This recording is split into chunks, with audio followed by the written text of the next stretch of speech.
Köszöntöm Önöket, megkérdezzük a Polgármestert című műsorunkat látják vendégünk, Cserdini Németh Angéla, a 15. kerület polgármestere.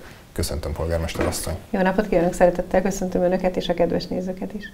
Talán mondhatjuk így, hideg zuhanyként érte az önkormányzatokat a minap az a rendelet tervezet, minek értelmében az önkormányzatoknak kötelező volna bizonyos határidőn belül az államkincstárhoz átvezetniük a számláikat, és onnantól kezdve azt kezelni hát tulajdonképpen a pénzeiket, mondhatjuk így, még ha nem is az összeset, jelenállás szerint úgy néz ki, hogy csak egy részét, de hát sokan már így is farkast kiáltottak, hadd mondjam így, mert, és ezt is hallottam, hogy van, aki úgy gondolja, hogy ezzel tulajdonképpen a kormány kontrollt és ellenőrzést szeretne gyakorolni a pénzek felett. Sőt, azt is hallottam már, hogy ez tulajdonképpen egyenes út ahhoz, hogy a kormány elvegye esetleg ezeket a pénzeket. Ön mit gondol erről? Ilyet nem tenne soha a kormány, hogy elvegye az önkormányzatok pénzét, de a viccet félretéve, hát mélységesen szomorú vagyok egyébként. Ugye február 27-én elfogadtuk a kerület költségvetését, majd tényleg hideg zuhanyként ért minket február 28-án reggel, hogy egy ilyen törvénytervezetet, hát úgymond társadalmi vitára bocsátott a Nemzetgazdasági Minisztérium, miniszter úr, és tényleg hideg zuhanyként ér mindenkit, hiszen azért decembertől február végéig fogadják el az önkormányzatok a saját költségvetésüket, ahova azért ők kamatbevételt terveznek, ha tetszik, ha nem. És ez nagyon sok önkormányzatot érint több 100 millió forintos tételben. Minket mondjuk egy 200 millió forintos kamatbevétellel számoltunk az idei évi költségvetésünkben. Mondhatja valaki, hogy a 37 milliárdhoz képest mondjuk ez a 200 millió azért az nem rengeti meg, de amúgy de.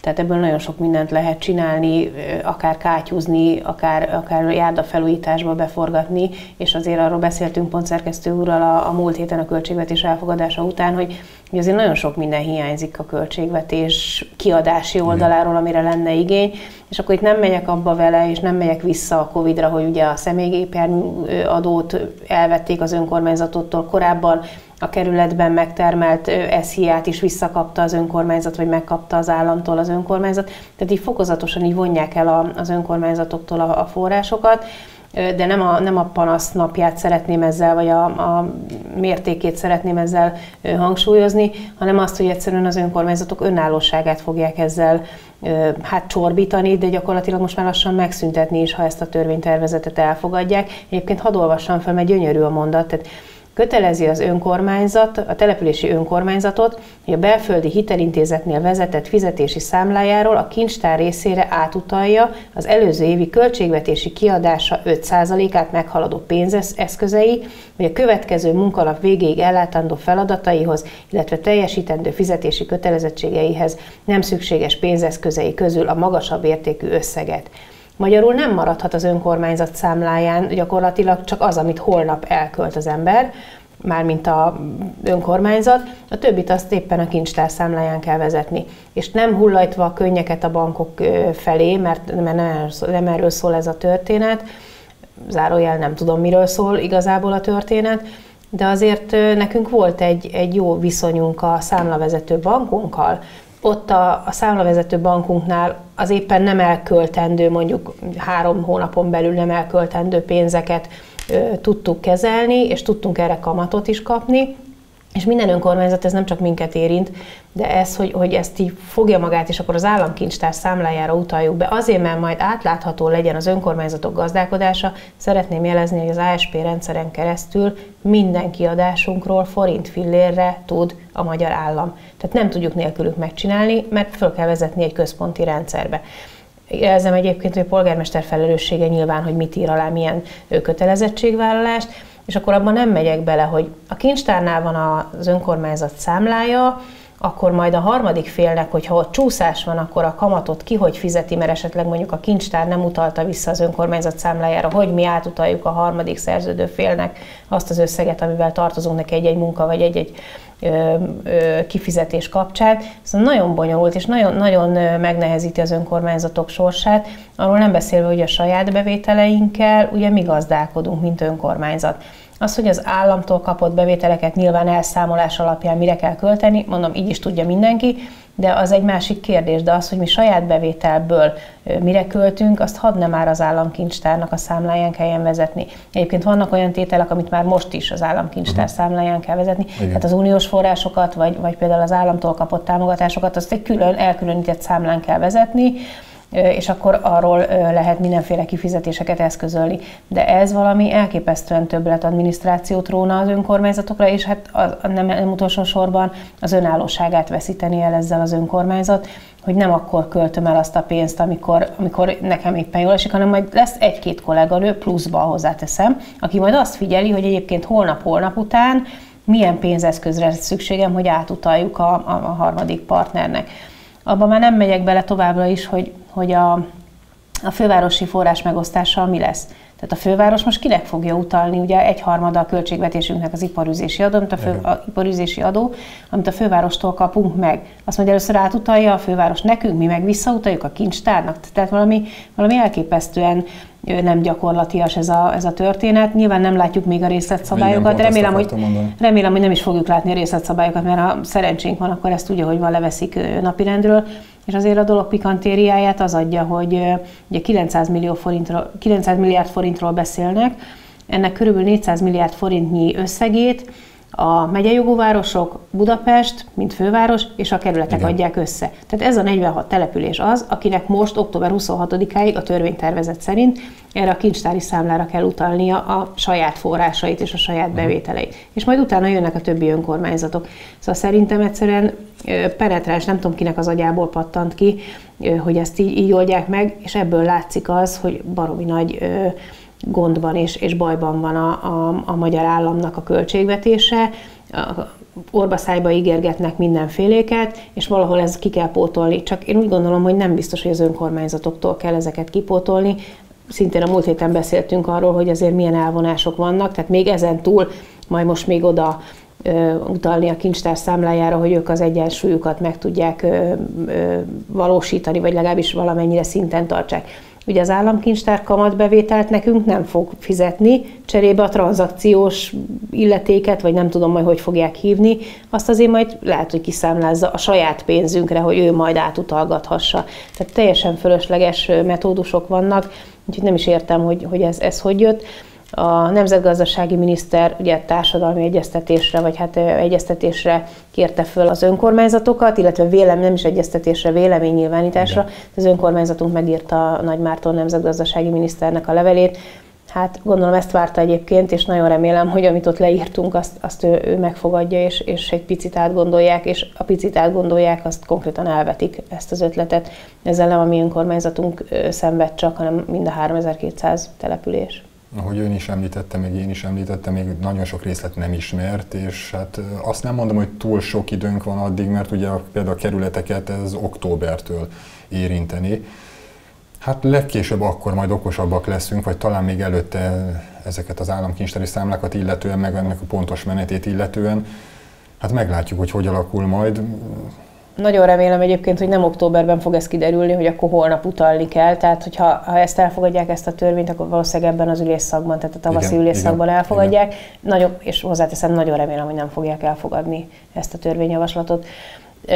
Egyszerűen tényleg ellehetetleníti az önkormányzatokat, tehát akkor gyakorlatilag mehetünk a saját pénzünkért kuncsorogni. Egyébként meg, ha úgy gondolja, hogy ezt nem akarja kifizetni, akkor mit csinálok? A polgármester vállal valamire kötelezettséget, ő meg ezt egyszerűen azt mondja, hogy nem úgy, hogy egyébként most is rálát arra, ahogy említettem, hogy mit mire költünk. Tehát egyszerűen nem érthetetlen. Biztosra veszi, hogy ebbe bele fog majd szólni az állam, pontosabban a kormány, hogy mire költhet és mennyit? Szeretném nem biztosra venni.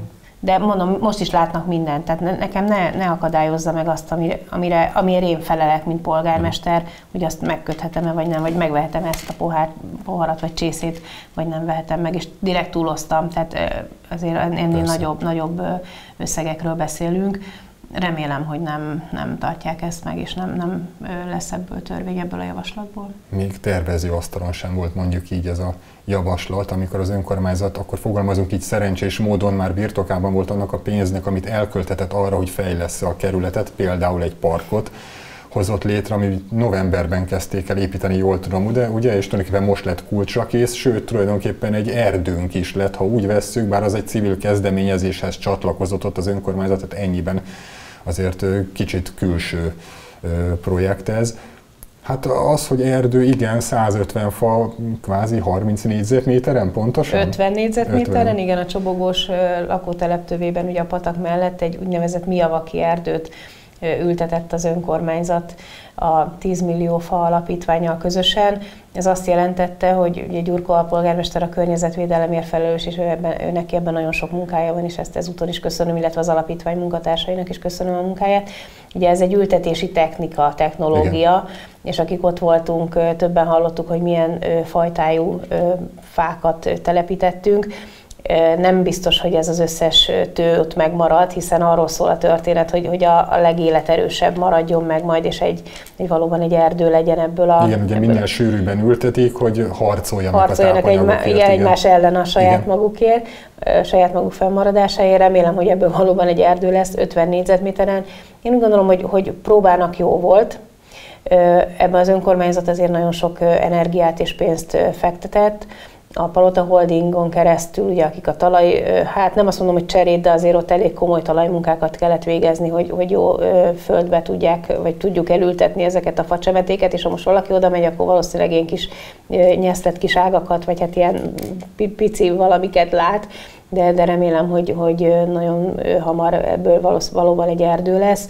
És ha ez beválik, akkor én úgy gondolom, hogy a kerület több település részén is, illetve több területén is tudunk ilyen úgynevezett mijavaki erdőket telepíteni. Ugye környezetszennyezés ellen nagyon jó lesz, ugye minél több zöld felület, hozzáteszem, nagyon sok zöld felület van a kerületben, és itt majd akkor rákapcsolódok a Palota Parkra is, hogy most még nem zöld, így március elején, de oda is nagyon sok fát telepítettünk, nagyon sok fajta növénytelepítés került, tehát ott is azért zöld lesz ez a Palota Park.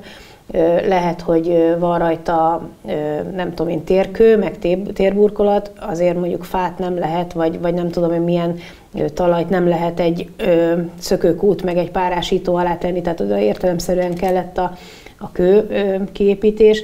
De szerintem ez a két projekt, ami most egy héten belül zajlott gyakorlatilag, szerintem elősegíti azt, hogy egyáltalán környezettudatosabban tudjunk élni ebben a kerületben, és egy picit vigyázzunk a környezetünkre.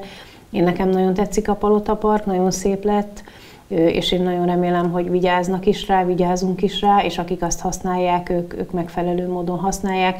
Ott nagyon sok minden a környezetvédelmi előírásoknak megfelelően került beépítésre, kiültetésre, ugye öntözőrendszer van a zöld felület alatt, úgy csapadékvízelvezetést megoldják, hogy saját maga forgassa vissza a csapadékot, ami lehullik rá, és hát a pavilon is átadásra kerül, ugye pályázat útján kerül kiadásra a pavilon, akkor lesz egy nagyobb szabású átadó ünnepsége ennek a Palota Parknak, addigra remélem, hogy kizöldül minden, és akkor valóban teljes pompájában. Én azt mondtam tegnap, hogy jégköve a kerületnek ez a Palota Park, és remélem, hogy az jégköve lesz a Palota Park a 15. kerületnek.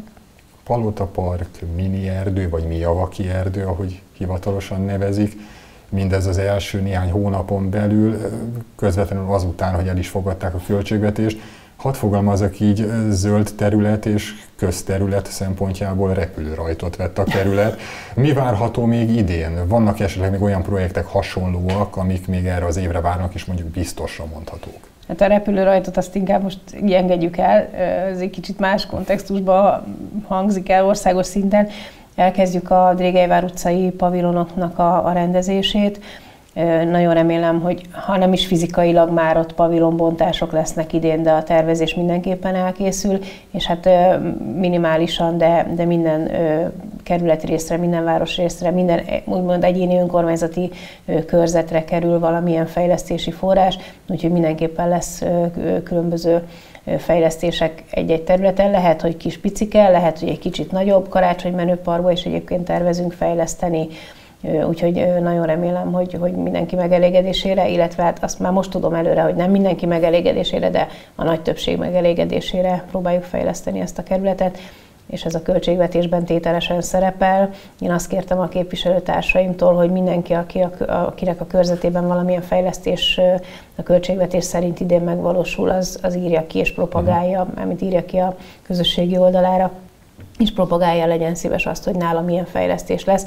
Ezek abból jöttek össze, ezt a múlt héten szintén beszéltük, hogy milyen igények vannak a körzetben, és remélem, hogy azért az igény meg a lehetőség találkozik, és akkor azok valósulnak meg, amit az ott lakók szeretnének. Bíztathatjuk is őket arra, hogyha ötleteik vannak, osszák meg önökkel? Biztathatjuk, igen, aztán természetesen ugye forrásfüggvénye az, hogy mi valósul, vagy mi tud belőle megvalósulni, de remélem, hogy minél több abból, amit ők gondolnak, hogy szeretnének ott látni a saját környezetükben.